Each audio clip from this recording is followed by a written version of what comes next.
ክቡራን ተመልካቾቻችን ዛሬ ይዤላችሁ የመጣሁት እንግዲህ የባህላዊ ሕክምና እውቀቶች ያሉበት ታላቁን መጽሐፍ ነው ይዤላችሁ የመጣሁት። ይሄ መጽሐፍ እንግዲህ መጽሐፈ መድኃኒትና ኢጤ ደብዳቤ የሚባሉ አባቶቻችን የጻፉልን ታላቁ መጽሐፍ ነው። እነኚህ ሁለቱ መጽሐፎች እንግዲህ ይሄ እያንዳንዷ በሽታ ላይ አሁን ሊቅ የሚባሉ ባህላዊ ሐኪሞችም ያነበቡት የሚያክሙት ከዚህ መጽሐፍ ነው።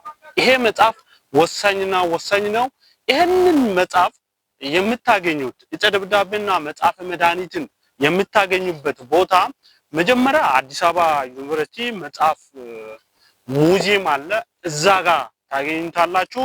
ሌላው ደግሞ እዚሁ መታችሁ ባህላዊ የበሽታ ስያሜ በሳይንሳዊ አገላለጽ የእጽዋቶች ስፍራ እዚሁ መታችሁ የምታገኙት ይሆናል ማለት ነው።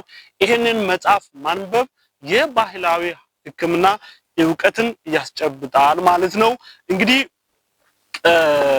ባህላዊ የበሽታ ስያሜ በሳይንሳዊ አገላለጽ የእጽዋቶችን ስፍራ እንድትጎበኙ መጽሐፎችንም እንድታነቡ በአክብሮት እየገለጽኩኝ ያለንበት ቦታ አርባ ምንጭ ጫኖ ዶርጋ ላይ እንገኛለን።